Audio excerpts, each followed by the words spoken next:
Hey guys, welcome to another tutorial video.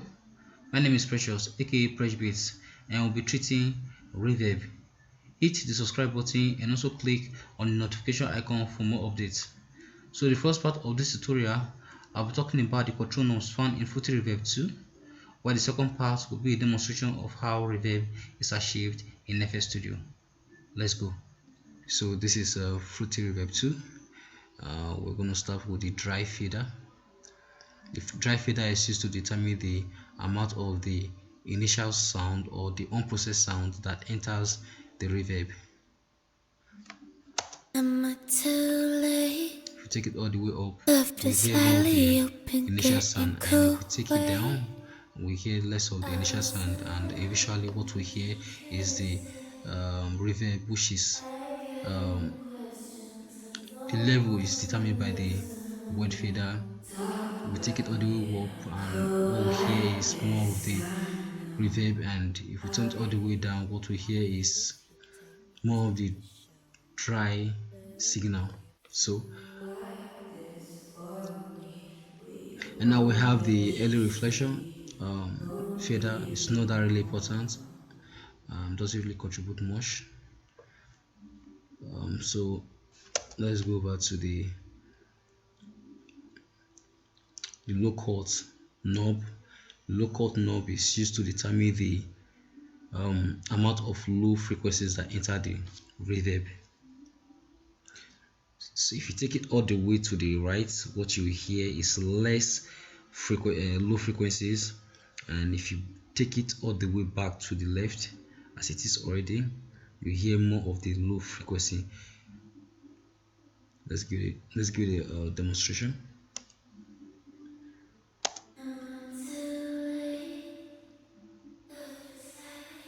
You hear that?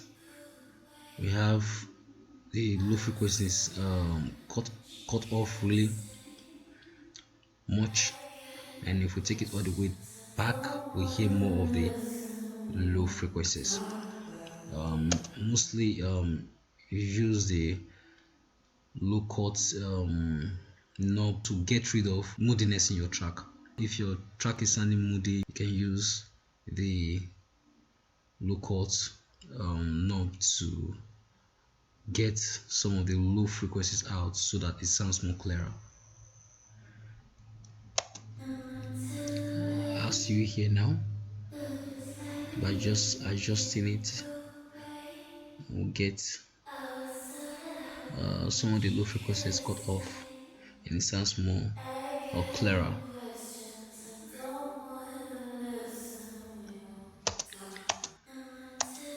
So the high frequency knob is used to determine the amount of high frequency that enters the reverb. Taking it all the way down will cause your sound to muffle, or will muffle your sound, but taking it all the way to the right will cause your sound to sound more warmer, as you hear shortly. You hear how muffled the vocal sounds. Now let's adjust it. You hear now that it sounds more warmer. So all the way to the right, you allow more of the high frequency in, and if you adjust it up towards the left, and you're cutting off the high frequencies.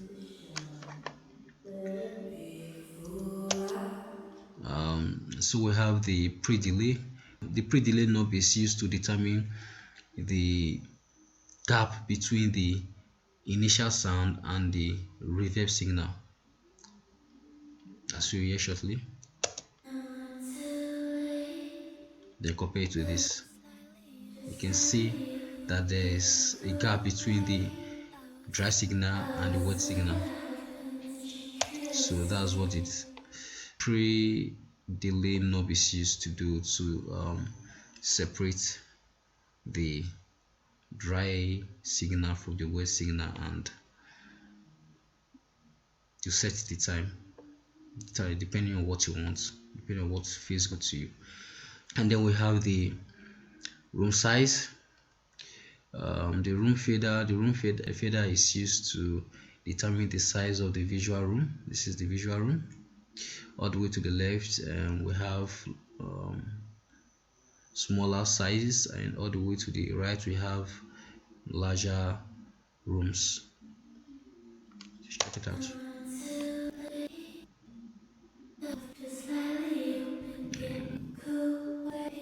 And now adjusting towards the right, and the visual room is getting bigger, and this is maximum 100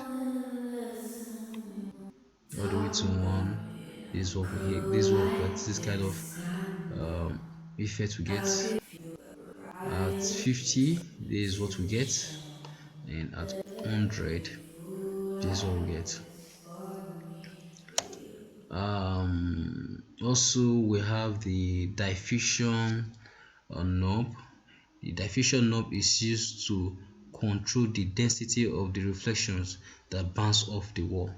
So that means if you take this knob all the way to the left, what you hear is the reflection, they become denser, and you can audibly hear them. And if you adjust this knob all the way to the right, it sounds more warmer. Let's check it out.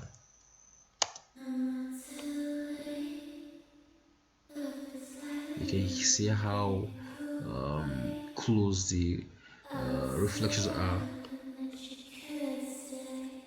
and if you adjust it towards the right, the reflections becomes separated. They get separated, and just like that. So all the way to the left, the reflections are dense because they are very close, bouncing off the wall, and all the way to the right, there's gap, there's a distance between the reflections. So okay, now let's go to the decay knob. The decay knob is used to determine the time it takes for reflection to die away.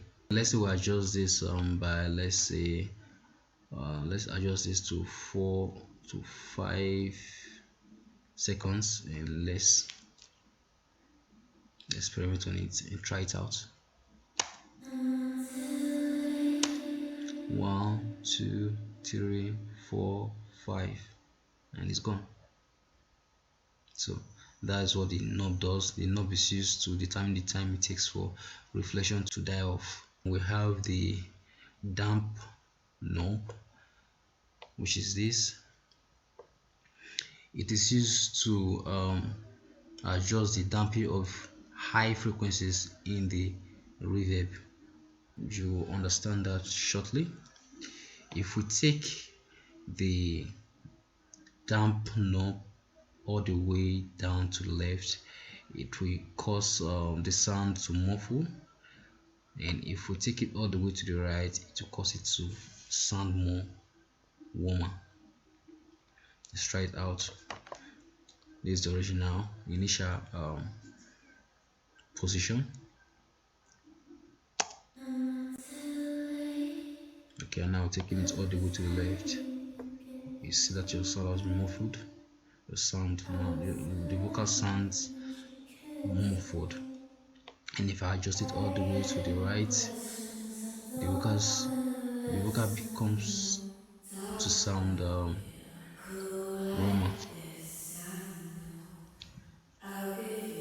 So that's the function of the damp knob. And so we have the bass knob, which is this, and it is used to adjust the decay time of the bass frequency. Let's give it a try.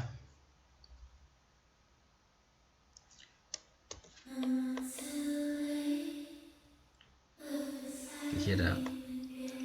All the way down to the left side, the bass frequency becomes lower, the sound lesser, and if you take it all the way to the right, what you hear is more of the bass frequency.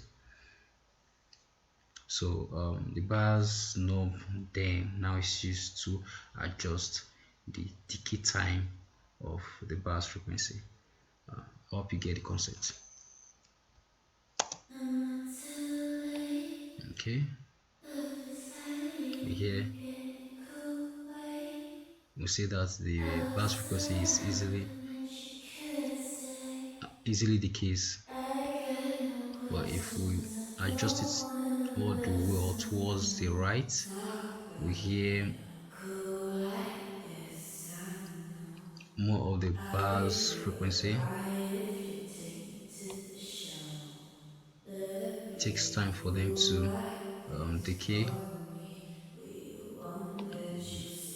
whereas all the way to the left causes a quick decay, all the way to the right causes slow decay. Check it out versus this. So that's the function of the bass knob, and then we have the crossover knob, which is this. The crossover knob is used to determine the point below which bass frequency will be boosted by the bass knob. The crossover knob is used in conjunction with the bass knob. It is used to set the point below which the bass frequency will be boosted. So if we hear for yourself, you understand what I'm trying to say. Let's say I adjust this all the way down to the left, and here we'll get it.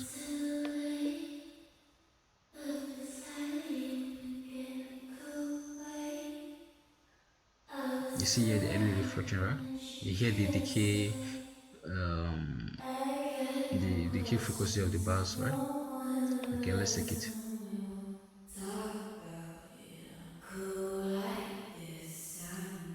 And we don't hear the decay. The decay is short, like the cause the frequency.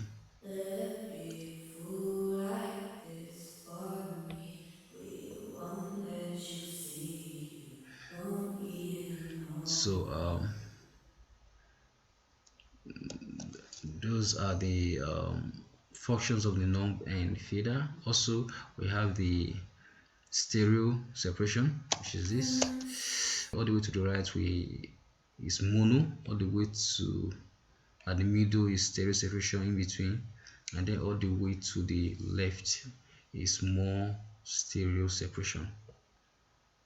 Let's check that. Here the separation is audible, clear, and here we have the separation in between, moderate, then here is mono, the reverse has mono. So that's it. I don't really know what this knob is used for per se, so I'm not diving to it, and really mostly it's always like this. We don't use it at the, we don't set it side, we'll set it at the mid, because that gives us the reverb sound that we desire. So I'll go over to the demonstration of how to achieve it in FL Studio. Let's do that quickly. Am I too late? Left is slightly open, getting cool away. I was sorta hoping that you could stay. I got no questions, I don't wanna listen. We won't talk about it. I'm cool like this, I know. I'll give you a ride if you take me to the show. Okay, that's okay by me. Sounds good to me. So guys, that's how you achieve reverb in FL Studio.